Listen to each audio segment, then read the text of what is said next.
Hello, my people. Before we begin, in case you want to know more about me and Interbeat Pause, please check our introductory video on the same channel. Today, come with me to Pathankot. Pathankot is a small city of Punjab which is situated in the picturesque foothills of Kangra and Dalhousie. With the river Chakki flowing close by, the city is often used as a rest stop before heading deep into the Himalayas. But this rest stop today is also our final destination. We meet Sonia ji today, who is the founder of Voiceless Voice Foundation, an animal rescue and shelter in Pathankot. For the past 2 years, she has rescued and given home to over 150 dogs and feeds 1200 dogs around the city every single day. As we reached the shelter, I was greeted by Bobby G's warm smile. Bobby G is Sonia G's husband. I was delighted to finally meet Sonia G, the founder of Voiceless Voice Foundation. She was very kind to take out time from her hectic schedule and show me her shelter. Sonia Ji has generously transformed the backyard of her house into a dream shelter for her rescued dogs. What I was surprised by the most was that with over 150 dogs, the shelter was peaceful and I could see dogs joyfully running around, excited to greet me. और ये सारे rescued है ना। और सारे आए हुए हैं, हर एक की स्टोरी है। इसको कोई बांध गया था, इसको कोई छोड़ गया। When we sat down to chat, I began by asking her, how did this all begin? मैं सच्ची बात बताऊं, मैं सच्ची बोलती हूँ जिंदगी में, चाहे वो कड़वा हो, चाहे अच्छा लगे या नहीं लगे, पर मैं बोलती सच हूँ। मैं बिल्कुल इनसे प्यार नहीं करती थी। मैं उनको खाना भी नहीं, पानी भी नहीं, मतलब मेरे लिए कोई वैल्यू नहीं करते थे वो, मतलब ऐसे ही कि कुछ है नहीं। मैं अपनी जिंदगी में खोई थी, मैं, मेरे बच्चे और मेरे घर। मतलब अपनी जिंदगी को ऐसे ही जी रही थी जैसे गंदी सी जिंदगी, खा लिया पी लिया, कपड़े पहन लिए। मुझे अब वो लगता है कि मैंने अपनी जिंदगी वेस्ट करी। फिर एक जिंदगी में मेरे श्रीमाता जी, मैं उनको बोलती हूँ, मैं सहज योग से जुड़ी। एक दिन क्या हुआ, जब मैं वॉक पे जा रही थी शाम को, मैं अकेली जाती थी वॉक पे, क्योंकि मैं तब मेडिटेशन उसमें पहुंच गई थी कि हाँ अब मेरे को रास्ता मिल गया, मैं बहुत शांत हो गई, पीस ऑफ माइंड आ गया, घर में लड़ाइयाँ कम हो गई, मैं इनको मारना भी बंद कर दिया था। पर फिर भी मुझे मैं पसंद नहीं करती थी इनको, वो मेरे अंदर से अभी नहीं आया था। तो मैं जा रही थी, तो सडनली कुत्तों ने, 4-5 कुत्तों ने मेरे पीछे चलना शुरू कर दिया। तो मुझे अच्छे नहीं लगते थे। मैंने कहा अच्छी हट, मेरे पीछे पीछे क्यों चल रहे हो। शायद उनकी 6th सेंस, कहते हैं ना हमारे में 7, उनकी 6 चक्र होते हैं, उनकी इतनी तेज होती है कि उन्होंने समझ लिया, उन्होंने भाप लिया कि ये आगे जाके हमारे लिए काम करेगी। तो उन्होंने रोज की ये रूटीन बना ली, जैसे मैंने जाना 4-5 कुत्ते मेरे पीछे चलते। फिर क्या हुआ, फिर मेरी एक लेक्चर था श्रीमाता जी का, मैंने वो सुना। वो बहुत प्यार करती थी, मुझे नहीं पता था कि वो इतना प्यार करती है। उन्होंने बताया कि ये गुरु के समान है, आप इनसे ईमानदारी सीखो, आप इनसे मतलब ईमानदारी सीखो। इतनी ब्लेसिंग देते हैं, सिर्फ एक रोटी खाते हैं और आपको इतनी ब्लेसिंग्स देते हैं। आपके कितने कर्म ये उठा लेते हैं अपने ऊपर, आपके बैड कर्मास अपने ऊपर ले लेते हैं। तो आप इनको अपने से ऊंचा मानो, आप कुछ भी नहीं हो, ये आपसे ऊंचे हैं। तो जैसे ही मैंने वो सुना, मेरे अंदर पता नहीं क्या हुआ। उसके बाद क्या हुआ कि मेरा बर्थडे था, हम जा रहे थे घूमने, तो रास्ते में हमने देखा कि एक पपी सड़क पे है, बेचारा अकेला। रात है, 11-12 बजे का टाइम था, अकेला हाईवे ही था वो। तो मैंने बॉबी को बोला प्लीज गाड़ी रोको, इसको ले जाते हैं, नहीं तो मर जाएगा ये ना गाड़ी के नीचे आके। कहते तेरा दिमाग खराब हो गया, तू फिर वही करने लगी है। मैंने कहा नहीं प्लीज आप ऐसे करो, इसको लेने दो। तो मैंने बस वो उठाया, बस वो उठाने की देर थी। फिर मैंने पीछे मुड़ के नहीं देखा, मेरे रास्ते खुल गए, वो मेरे अंदर से जो गंदगी थी और वो निकलनी शुरू हो गई। तो ये मेरी जर्नी थी, जैसे मैंने इनसे प्यार करना स्टार्ट करा। मैं बहुत गंदी लाइफ जी रही थी, इतनी गंदी कि मैं सोच रही थी कि मैं मर जाऊं, ये लाइफ ही नहीं है, ये क्या है, मेरे साथ कोई प्यार नहीं करता, मैं तो जैसे सबके होते हैं, मेरी कोई इज्जत नहीं करता, मेरा कोई। तो ये सारी चीजें जो नॉर्मल इंसान, मैं भी नॉर्मल थी, पर अब लोग मेरे को बोलते हैं अब नॉर्मल की, अब नॉर्मल हो गई है। पर मुझे लगता है कि मैंने इतनी पीस ऑफ माइंड पाली है कि आज की डेट में मुझे अपनी मौत का भी डर नहीं है। Her transformation is for real and is awe-inspiring. And so is the transformation of her backyard for accommodating the rescues.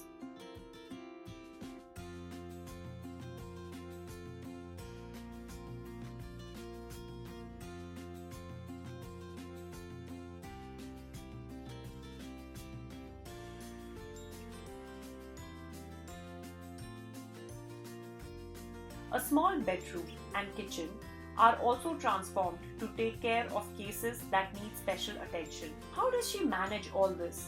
How does she manage this large setup and what is the source of her energy? वही मेरे को inspire करते हैं क्योंकि मेरे को आप सोचो कि 24 घंटे मैं यहाँ हूँ, मेरा घर भी यही है। इसको मैं शेल्टर नहीं बोलती, घर ही बोलती हूँ क्योंकि शेल्टर में होता है कि बंदिशें हैं, बंद है, ये मेरे बच्चे हैं और मैं इनकी टेक केयर करती हूँ। तो मेरी इंस्पिरेशन श्री माता जी हैं क्योंकि इतना ज्यादा ये कहते हैं, दूसरों को लगता है ये हार्ड वर्क है, मुझे नहीं लगता। मैं फ्री ऑफ माइंड होके करती हूँ क्योंकि मेरे ऊपर उनका हाथ है। तो मुझे ऐसे कभी मैं डाउन फील नहीं करती अपने आप को कि मेरी एनर्जी कम है। मेरी हर घंटे 24 घंटे, इवन रात को अगर 12 बजे भी मेरे को रेस्क्यू पे जाना पड़े, मैं कभी मना नहीं करती हूँ, मैं कहती हूँ चलो। And by going on these daily rescues, she has converted her backyard into a forever home for over 150 dogs. As we entered the second level of the yard, I could see many dogs relaxing in and around their wooden homes. There is a large river that flows behind their home where they are daily let out for regular exercise. Looking at the scale of operations, I had to ask, does she have any volunteers to help her? मेरे shelter में काम करने को, हमारे यहाँ छोटी city है, पैसे दे के ही काम मिलता है, वॉलंटियर आपको मिलेंगे नहीं। तो वॉलंटियर मिलते ही नहीं है। मेरे जो लड़के काम करते हैं 12-12 हजार पे है और 15 लोगों की टीम है क्योंकि इतने सारे डॉग्स हैंडल करने, ये करना, खाना बनना, बाहर खाना डालना, तो इतने तो चाहिए worker. Going on by herself, helping sick dogs, old dogs, and even puppies, barely a few hours old. Has she faced any obstacles in past 2 years? अगर आप सच्चाई और ईमानदारी के साथ कुछ भी काम करोगे तो छोटी छोटी सी आती हैं। एक आधी परीक्षा मेरे उसमें भी आई। जैसे स्टार्टिंग में हम इंस्टाग्राम पे नहीं थे तो मेरे हस्बैंड बहुत सपोर्टिव हैं, मेरी फैमिली बहुत, क्योंकि इतना बड़ा काम बिना फैमिली के तो दिखती मैं हूँ पर मेरे पीछे हमेशा मेरे हस्बैंड खड़े रहते हैं। मेरे बच्चे हैं जो इंस्टाग्राम हैंडल करते हैं, मुझे नहीं आता, मैं बिल्कुल सिंपल हूँ, मुझे तो इवन वीडियो भी बनाना नहीं आता। कोई मेरे को बोलता है कि वीडियो मुझे कैमरा तक ऑन नहीं करना आता, मैं और सीखना भी नहीं चाहती, मैं इन पछड़ों में नहीं जाना चाहती, मेरा काम हो रहा है तो हो रहा है। तो उसमें ये था कि जब हम इंस्टाग्राम पे नहीं थे, 40-50 थे और मेरा शुरू में यही होता था कि अगर 5 डॉग और आ गए हैं, बाहर की फीडिंग का एरिया था, तब भी था, शेल्टर में भी थे, शेल्टर नहीं था, फिर छोटा सा प्लॉट था उसमें रखे थे। तब हमारा 1 लाख रुपया महीने का खर्चा होता था जो मेरे हस्बैंड मेरे को जेब खर्च के लिए देते थे और कहते थे तूने जो करना है वो करो। वो अभी मेरे को पता तो चल गया तो मेरे को बोलना शुरू हो गए कि क्या कर रही है तू, कैसे करेगी, तेरा दिमाग खराब हो गया, हमने कैसे करना है, घर भी बनना हमारा, मतलब मैं इससे ज्यादा नहीं कर सकता, तू बढ़ाती जा रही है दायरा। तो मैं एक दिन बहुत परेशान थी, रोने जैसी हालत थी कि मैं इनका खाना तो बंद नहीं कर सकती। वो अभी कहते कि आप 2 टाइम डालते हो, आप 1 टाइम दो। मैंने बोला कि एक शर्त है, हम भी 1 टाइम खाएंगे, हमारे बच्चे भी 1 टाइम खाएंगे, तो ये भी 1 टाइम खाएंगे, अगर आपको मंजूर है तो देख लो। तो फिर चुप, क्योंकि कोई भी अपने बच्चों, और मेरे लिए तो ये बच्चे थे, तो फिर कैसे करूं। वो भी कहते कि मेरे से भैया इतना ही है और खर्चा बढ़ता जा रहा था।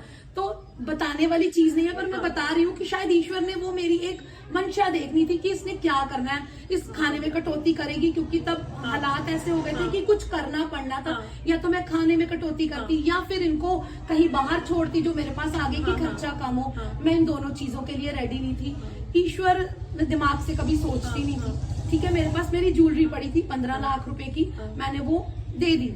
मैंने बोला ये गई अब इनके नाम, मेरी चीज है, बॉबी को दे दिया कि ये देखो ये 15 लाख रुपया पकड़ लो, खाना भी इनका आएगा, सब कुछ आएगा। कहते अभी तो बेच दिया, आगे क्या करेगी। मैंने कहा मुझे नहीं पता, तब का तब। तो शायद वो दिन और आज का दिन मेरे को कभी ऐसी जरूरत नहीं पड़ी, कभी ऐसी कमी नहीं आई। शायद ईश्वर वो छोटी सी आपकी वो भावना चाहते हैं, क्योंकि हम कहते हैं दिखावा हम कर नहीं सकते ईश्वर के आगे, क्योंकि वो तो हमारे अंदर ही है ना। वो तो हर चीज आपकी जानता है, छोटी से छोटी सोच भी जानता है। तो अगर आप सच्चे हो, ईमानदार हो, तो कभी कोई परेशानी आएगी नहीं, ये मैं पक्की बात कह रही हूँ। As we walked around her shelter, Sonia ji narrated many stories of the rescues she has done over the past few years. There are certain dogs still recovering from trauma who are kept separately and can be handled only by Sonia ji. Seeing the connection between these dogs and her was heart-touching. She has also been rescuing many cows and calves. So, for someone like me or you, how is it that we can help? Any programs where we can join to support her? Programme, मैं सच्ची बात बताऊं, इतना मैं दिमाग चलाती नहीं हूँ कि कैसे मैं ये करूं। मैं तो ईश्वर पे, देखो वो मेरे को नहीं जानते और मैं उनको नहीं जानती। जैसे मेरे पास कोई डोनेशन आती है या कुछ भी बाहर से, तो मैं ये सोचती हूँ कि ईश्वर ने मेरे को ये भेजा है, ठीक है। वो मेरे को ईश्वर समझते हैं, मैं उनको समझती हूँ, तो दोनों तरफ से एक लिंक है। मैं सोचती हूँ वो मेरे लिए ईश्वर है जो भेज रहे हैं, वो मेरे को ईश्वर समझते हैं कि मैं इनके लिए काम कर रही हूँ, तो दोनों तरफ ईश्वर ही काम कर रहा है, हम तो है ही नहीं बीच में। तो मैं कोई प्रोग्राम में, हाँ, यूट्यूब शुरू करूंगी, वो भी सिर्फ इसलिए कि एक तो मैं लोगों को बदलना चाहूंगी, उनकी सोच, इनकी स्टोरीज पता चले कि ये भी उतने ही, हमारे से भी ज्यादा इमोशन है इनमें। हम जो सोचते हैं कि ये समझते नहीं है, हमारे से भी ज्यादा समझदार है। कितनी स्टोरीज हैं जो मैं बताऊंगी कि इन्होंने हमारे से भी ज्यादा अपनी इंटेलिजेंस शो करी है। तो बेवकूफ हम है, ये नहीं है। और दूसरा, मैं लोगों को बदलना चाहूंगी, अवेयरनेस बढ़ाना चाहूंगी। बाकी जो लोग, देखो, एक आत्मा का आत्मा से कनेक्शन होता है। वो जो बाहर वाले कंट्रीज वाले मेरे को नहीं जानते, वो कहते हैं कि हमारे पास कितनी दूर से डॉग छोड़ने आते हैं लोग, बॉम्बे से, जोधपुर से, कहीं कहीं से आते हैं, और हम उनसे क्वेश्चन करते हैं कि इतने सारे आपके आसपास, आप वहां क्यों नहीं छोड़ते? वो कहते हैं कि जब हम आपको देखते हैं ना, पता नहीं क्यों आपके ऊपर हमारा भरोसा आ जाता है। तो वो अंदर से उनकी जो आत्मा है वो आंसर करती है। मैं कुछ नहीं उनको बोलना चाहती, हाँ, बस आप 2 मिनट अपनी आत्मा से कनेक्ट होके पूछ लो कि यहाँ देने चाहिए या नहीं देने चाहिए, जवाब मिल जाएगा। तो मैं इन चीजों में पढ़ नहीं सकती, मैं कुछ ऐसे नहीं करना चाहती प्रोग्राम ये करूँ, क्योंकि मेरे पास टाइम नहीं है। तो मेरा काम ईश्वर कर रहा है। She currently has an ambulance that helps on her rescue operations. She has dreams to open a fully equipped animal hospital as well. Are there any other dreams, any other goals she would like to share with us? मैं सच्ची बात बताऊं, मैंने आज तक कभी किसी को ऐसी बात बताई नहीं, शायद मैं पहली बार ही बोल रही हूँ। मैं एक ऐसा एग्जाम्पल सेट करना चाहती हूँ, मैं कभी मना नहीं करती। मेरे दरवाजे पे कोई भी डॉग आ गया, वो वापस नहीं जाता, वो मेरे पास रहेगा। चाहे कहीं से भी मेरे पास भीड़ हो जाए, मुझे नहीं पता, भीड़ कभी ऐसी है नहीं, ईश्वर देता जा रहा है समर्थन, और मैं करती जा रही हूँ। तो मैं एक ऐसी चीज, क्योंकि जब हम फीडिंग कराने जाते हैं, क्या करते हैं लोग, ले जाओ उठा के इन्हों, पंजाबी में बोलूं तो लै जा इन्हों अपने घर ही लै जा, चुक के लै जा अपने घर लै जा, इतने क्यों खिलाते हो, गंद अपने घर पाओ। तो मैं उनको सिर्फ ये बात बोल के आती हूँ कि भगवान मेरे को इतनी समर्था दे, अपनी सिटी में एक भी डॉग बाहर न रहने दूं, एक भी गाय बाहर न रहने दूं। अब तरसो, उनको देखने के लिए तरसो, और अब हमारे पास आओ कि हमको डॉग देखना। तो मैं ऐसी चीजें कुछ करना चाहती हूँ कि ये जो बेचारे इतनी आत्माएं, मैं उनको आत्माएं मानती हूँ, मैं नहीं मानती, मैं अपने बराबर मानती हूँ कि उनको एक जगह ऐसी मिले जहाँ वो अपनी सुकून, कितनी जिंदगी होती है, 7-8 साल, 9 साल, तो उनको छोटी सी जिंदगी में वो खुशी मिले। क्या चाहते हैं, सिक्योरिटी चाहते हैं ये, और खाना चाहते हैं। तो उनको 2 ही चीजों की, और प्यार चाहते हैं, ये 2-3 चीजें हैं।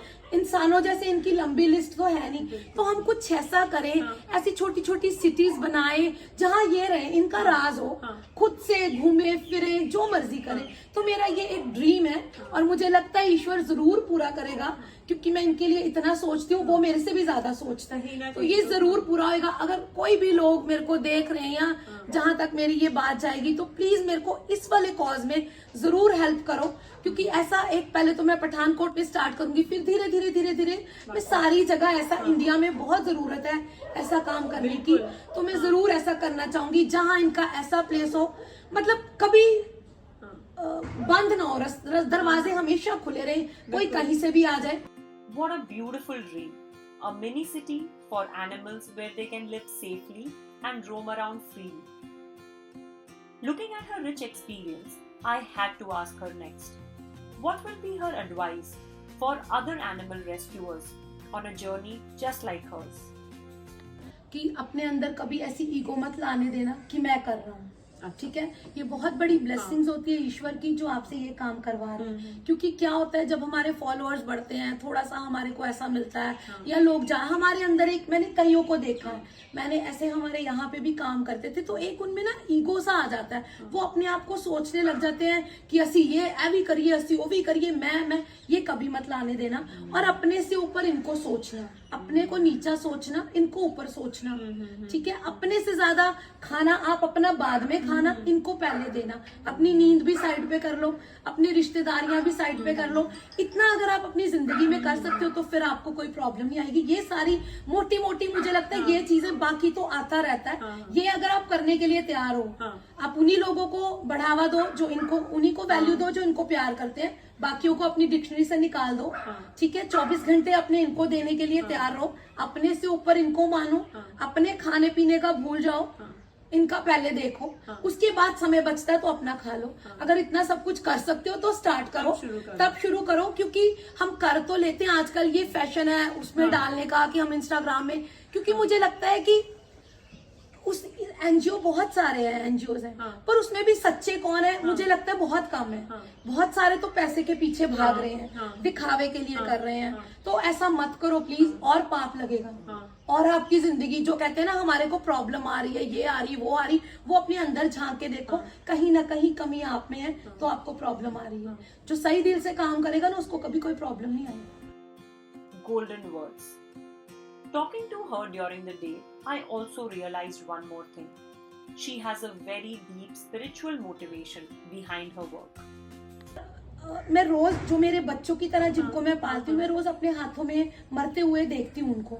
शुरू में रोती थी मैं, उनसे निकलना भी कई बार बहुत मुश्किल होता है, पर ईश्वर ने बैलेंस करना सिखाया कि मैं अगर इसके एक के लिए रोती रहूंगी तो मेरे 200 और बच्चे हैं, उनको कौन देखेगा। तो मुझे उठना है, दोबारा से उठना है, उनके लिए खड़े होना है। तो मैंने वो चीजें पाई जो एक्चुअली हर एक को पानी चाहिए। बाकी पैसा, नेम, फेम, ये एक अलग है, मुझे ये काउंट नहीं करता कि रिवॉर्ड ही, ये रिवॉर्ड है सबसे बड़ा। आप ईश्वर के करीब हो गए हो, इससे बड़ा कौन सा रिवॉर्ड होता है। तो एक और चीज मैं पूछना चाह रही थी, आपने इतने सारे कुत्तों का आप सपोर्ट सिस्टम बने हैं, आपका सपोर्ट सिस्टम कौन है? मेरा सपोर्ट सिस्टम ईश्वर और मेरे हस्बैंड। ईश्वर कहते हैं कि आपकी बाजुएं बनता है, ये भी ईश्वर का ही रूप है। मेरे बच्चे भी ईश्वर, मैं हर एक में ईश्वर देखती हूँ। आप भी ईश्वर का रूप लेके मेरे पास आए हो, जो मेरा इंटरव्यू ले रहे हो, मैं हर एक में ईश्वर देखती हूँ। As I bring an end to this inspiring conversation, I want to leave you with her deeply thoughtful advice. देखो, आप अपनी लाइफ से, अपने दायरे से बाहर आओ। अपने, मैं, मेरा घर वाला, मेरे बच्चे, मेरी प्रॉपर्टी, मेरा बिजनेस, इससे एक बार बाहर आओ और ये दुनिया भी देखो। क्योंकि हम भी एक सोल है, ये भी एक सोल है। अपने आप को ये छोड़ दो जो ऊपर का हमारे को मिला इंसान वाला।